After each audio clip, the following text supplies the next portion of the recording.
हम सभी लोगों को लीडर कैसा चाहिए? ऐसा जो हमारे लिए काम करे, हमारी रिक्वायरमेंट्स को फुलफिल करे, बिजली, पानी, सड़क, अस्पताल, नौकरी दे। ऐसा ही ना, आज दुनिया बदल रही है। पॉलिटिक्स का मतलब अब सिर्फ कुर्सी नहीं, ये एक रिस्पॉन्सिबिलिटी बन गया है। सोसाइटी को एजुकेट करना, इंस्पायर करना और कनेक्ट करने का भी। नीदरलैंड ने लिखा है एक नया चैप्टर, वो भी सिर्फ अपने प्राइम मिनिस्टर के साथ, जो सिर्फ एजुकेटेड और विजनरी लीडर नहीं बल्कि LGBTQ+ कम्युनिटी से भी बिलोंग करते हैं। Gabriel Attal was appointed as the Prime Minister of France in January 2024, becoming the country's first openly gay Prime Minister. Rob Jetten was elected as the Prime Minister of Netherlands in October 2025, becoming the youngest and the first openly gay person to hold the office there. ये सिर्फ एक identity की बात नहीं है, बल्कि एक message है कि प्रोग्रेस तभी होता है जब हम क्वालिफिकेशन और वैल्यूज को आइडेंटिटी से ऊपर रखते हैं। तो नमस्कार दर्शकों, मैं हूं अंजलि और आप देख रहे हैं FBV। आज हम बात करेंगे नीदरलैंड के नए PM के बैकग्राउंड और उनके लीडरशिप मॉडल की। कैसे इंक्लूसिविटी ग्लोबल पॉलिटिक्स में एक स्ट्रॉन्ग ट्रेंड बना रहा है और हमारा देश या फिर साउथ एशिया रीजन में अभी भी हम किस फेज में अटके हुए हैं, जहाँ कास्ट और रिलीजन के नाम पर लीडरशिप डिफाइन होती है, मेरिट के बेसिस पर नहीं। नीदरलैंड का पॉलिटिकल बैकग्राउंड, सबसे पहले थोड़ा कॉन्टेक्स्ट जानते हैं। नीदरलैंड यूरोप का सबसे प्रोग्रेसिव और एजुकेटेड देशों में से एक है। यहाँ के लोग इक्वालिटी, इन्वायरमेंट और एजुकेशन को प्रायोरिटी देते हैं। ये कंट्री हमेशा से LGBTQ+ राइट्स में वर्ल्ड लीडर रही है। 2001 में सेम सेक्स मैरिज लीगलाइज करने वाला ये सबसे पहला देश है। अब उन्होंने अपने नए प्राइम मिनिस्टर को इलेक्ट करके एक और नया माइलस्टोन अचीव किया है। ये डिसीजन सिर्फ एक सिंबल नहीं है, एक मैसेज है। लीडरशिप का मतलब विजन है, ना कि आइडेंटिटी। द लीडर कैसा होना चाहिए, एजुकेशन, विजन और वैल्यूज। उनके नए प्राइम मिनिस्टर का बैकग्राउंड बहुत ही ज्यादा इम्प्रेसिव है। एजुकेशन के फील्ड में एक स्ट्रॉन्ग बेस है, इंटरनेशनल एक्सपोजर और पब्लिक पॉलिसी क्लियर अंडरस्टैंडिंग। हमेशा से उन्होंने अपनी जर्नी में क्वालिटी और मेरिट को प्रमोट किया है। उनका फोकस है quality education for all, climate responsibility, inclusive governance और youth participation in the politics. उन्होंने ये भी कहा है, a society grows stronger when every citizen feels seen and respected. ये लाइन सिर्फ एक कोट नहीं है, एक लीडरशिप फिलॉसफी है। और जब हम देखें कि वर्ल्ड के लीडर्स कितने डिवाइड हो गए हैं, कुछ पावर के लिए रिलीजन का यूज कर रही हैं, कुछ नेशनलिज्म के एक्सट्रीम वर्जन को पुश करते हैं, तो नीदरलैंड का ये डिसीजन एक रिफ्रेशिंग चेंज लगता है। अगर हम बात करें बिहार की, तो बिहार का पॉलिटिकल हिस्ट्री काफी कॉम्प्लेक्स है। यहाँ की पॉलिटिक्स में जाति यानी कि कास्ट एक स्ट्रॉन्ग फैक्टर बन चुका है। यादव, कुर्मी, दलित, राजपूत और ब्राह्मण्स वोट बैंक्स के हिसाब से स्ट्रेटेजी बनती है। इलेक्शन के टाइम पर डेवलपमेंट या एजुकेशन के इश्यूज से ज्यादा बात होती है कौन किस कास्ट का लीडर है और किस समुदाय को रिप्रेजेंट करने वाला है या फिर किसको करेगा। रिलीजन भी कभी कभी एक इमोशनल टूल के रूप में इस्तेमाल किया जाता है, लोगों के सेंटिमेंट्स को जगाने के लिए। और इस रेस में असली मुद्दा जैसे रोजगार, एजुकेशन, हेल्थ और वीमेन सेफ्टी पीछे छूट जाते हैं। अब अगर दूसरी तरफ देखें तो नीदरलैंड, जहाँ नए प्राइम मिनिस्टर ने दुनिया को एक नया मैसेज दिया है, leadership is not about who you are but what you bring to the table. वहाँ पॉलिटिक्स एक पॉलिसी बेस्ड सिस्टम है। लीडर्स अपने एजुकेशनल बैकग्राउंड और गवर्नेंस एक्सपीरियंस के बेस पर इलेक्ट होते हैं। वोटर्स ये नहीं देखते कि लीडर्स का रिलीजन क्या है या उसका बर्थ बैकग्राउंड क्या है, बल्कि वो ये देखते हैं कि उनके आइडियाज और काम करने की सोच है क्या। यही है डिफरेंस। उनके लिए लीडरशिप एक प्रोफेशन है और हमारे यहाँ ये एक आइडेंटिटी कॉन्टेस्ट। बिहार की पॉलिटिक्स को समझो तो कास्ट का रोल समझना बेहद जरूरी है। यहाँ मंडल कमीशन के बाद कास्ट का पॉलिटिकल वेट और भी ज्यादा बढ़ चुका है। लीडर्स ने अपने कम्युनिटी बेस्ड सिस्टम बनाए हैं। किसी ने बैकवर्ड क्लास के नाम पर, किसी ने अपर कास्ट के नाम पर और किसी ने माइनॉरिटी वोट बैंक के नाम पर। और उसका रिजल्ट क्या हुआ? उसका रिजल्ट हर इलेक्शन में कास्ट बेस्ड अर्थमेटिक चलता है। यादव और मुस्लिम वोट किस साइड है, दलित और महादलित किस पार्टी के साथ है और अपर कास्ट किस एसिलियंस को सपोर्ट करेगा। इस रेस में पॉलिसी और गवर्नेंस पीछे छूट जाते हैं। देश के इतने बड़े स्टेट में जब कास्ट इक्वेशन डोमिनेट करता है तो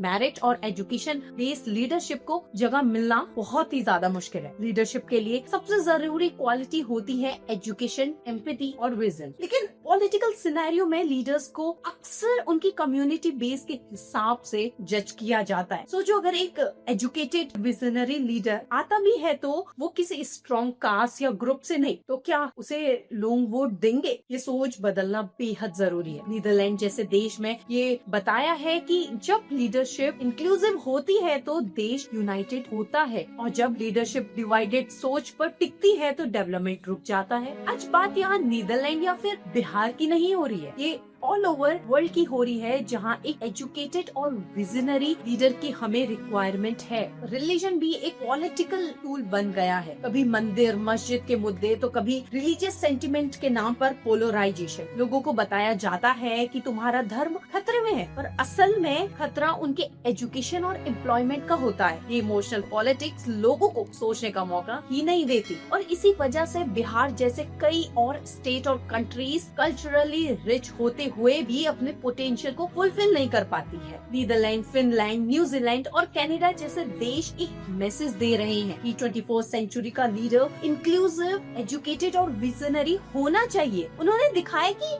जेंडर या आइडेंटिटी सेकेंडरी भी हो सकती है, पर वैल्यूज और विजन हमेशा प्राइमरी है। अगर बिहार जैसे और भी स्टेट यही समझ ले तो शायद हम भी पॉलिटिक्स एक प्रोग्रेसिव और प्रोफेशन बना सकते हैं, ना कि एक आइडेंटिटी बेस्ड कंपटीशन। लेकिन एक पॉजिटिव साइड भी है, यूथ अब अवेयर हो रहा है। सोशल मीडिया और एजुकेशन ने उन्हें ग्लोबल सोच से कनेक्ट किया है। वो अब कास्ट के चक्कर से निकल करके एम्प्लॉयमेंट और एजुकेशन के इश्यू पर बात करना चाहते हैं और कर भी रहे हैं। आज के यूथ के लिए लीडरशिप का मतलब है कौन उनके फ्यूचर के लिए काम करेगा, ना कि कौन उनकी कास्ट से बिलोंग करता है। अगर ये सोच ज्यादा लोगों तक पहुंचती है तो बिहार भी एक नया चैप्टर में एंट्री कर सकता है। इंक्लूसिविटी अब ग्लोबल लीडरशिप ट्रेंड। आज दुनिया भर में इंक्लूसिविटी एक लीडरशिप वैल्यू बन चुका है। न्यूजीलैंड के फॉर्मर पीएम अडन एम्पैथी और काइंडनेस पर बेस पॉलिटिक्स लाए थे। फिनलैंड के समा मारिन वर्ल्ड यंगेस्ट पीएम जिन्होंने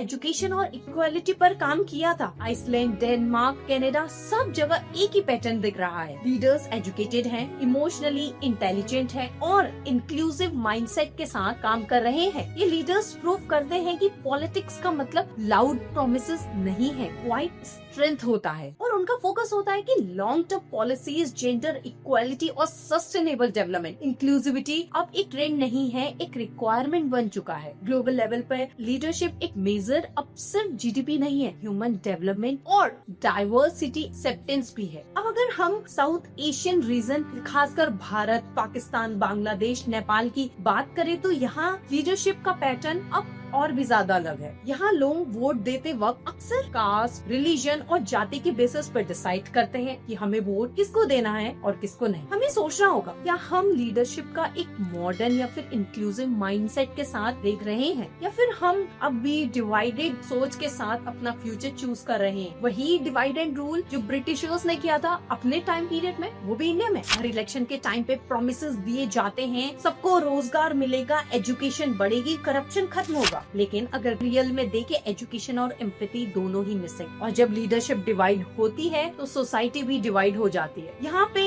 एक बड़ा डिफरेंस आता है। नीदरलैंड जैसे देश पॉलिसी ड्रिवन लीडरशिप पर विश्वास करता है, जबकि हम भी एक पर्सनैलिटी ड्रिवन पॉलिटिक्स में उलझे हुए हैं। एक और इम्पोर्टेंट पॉइंट, आज के युवा या फिर आज के यूथ या young leaders globally inclusive aware है। सोशल मीडिया ने बाउंड्रीज हटा दी है। उन्हें पता है कि लीडरशिप का मतलब पावर नहीं होता, का मतलब होता है रिस्पॉन्सिबिलिटी। सोचने वाली बात है कि क्या हम अपने सिस्टम को इतना ओपन बना रहे हैं ये कैपेबल एजुकेटेड यूथ भी सिस्टम के अंदर आ सके। क्या हम एक ऐसी जनरेशन रेस कर रहे हैं जो सिर्फ स्लोगन से नहीं सोल्यूशन ला सकते। नीदरलैंड से हम क्या सीख सकते हैं? पहला, एजुकेशन मैटर्स। लीडरशिप तभी स्ट्रॉन्ग होती है जब लीडर्स और इश्यूज को समझता हो। Inclusivity build trust. जब हर सेक्शन ऑफ सोसाइटी को इक्वल स्पेस मिलता है तो देश यूनाइट होता है। है। Vision over the identity, caste, religion या जेंडर से ज्यादा जरूरी है विजन और policies. Global respect through values, जो देश अपने सिटीजन के राइट्स का रिस्पेक्ट करता है उसे दुनिया ही रिस्पेक्ट करती है। नीदरलैंड का ये डिसीजन एक सिंपल पावरफुल रिमाइंडर है कि लीडरशिप सिर्फ एक पोजीशन नहीं है, एक रिस्पॉन्सिबिलिटी है। और जब लीडर्स एजुकेटेड, एम्पैथिक और इंक्लूसिव होते हैं तो देश सिर्फ इकोनॉमिकली नहीं, मॉरली भी स्ट्रॉन्ग बनता है। आज दुनिया के नए लीडर्स एक नई डेफिनेशन लिख रहे हैं, जहाँ जेंडर, कास्ट, रिलीजन नहीं बल्कि विजन और वैल्यूज डिफाइन करता है। और शायद अब समय आ गया है कि हम भी अपनी पॉलिटिक्स में ये मैच्योरिटी लेकर के आए कि जब वोट दे तो कास्ट नहीं कैपेबिलिटी देखे, रिलीजन नहीं रिफॉर्म देखे और आइडेंटिटी नहीं इंटीग्रिटी देखे। तो दर्शकों, मैं थी आपके साथ अंजलि और आप देख रहे हैं FBB। ये था एक नया पर्सपेक्टिव ग्लोबल लीडरशिप पर, जहाँ प्रोग्रेस का मतलब इंक्लूसिविटी,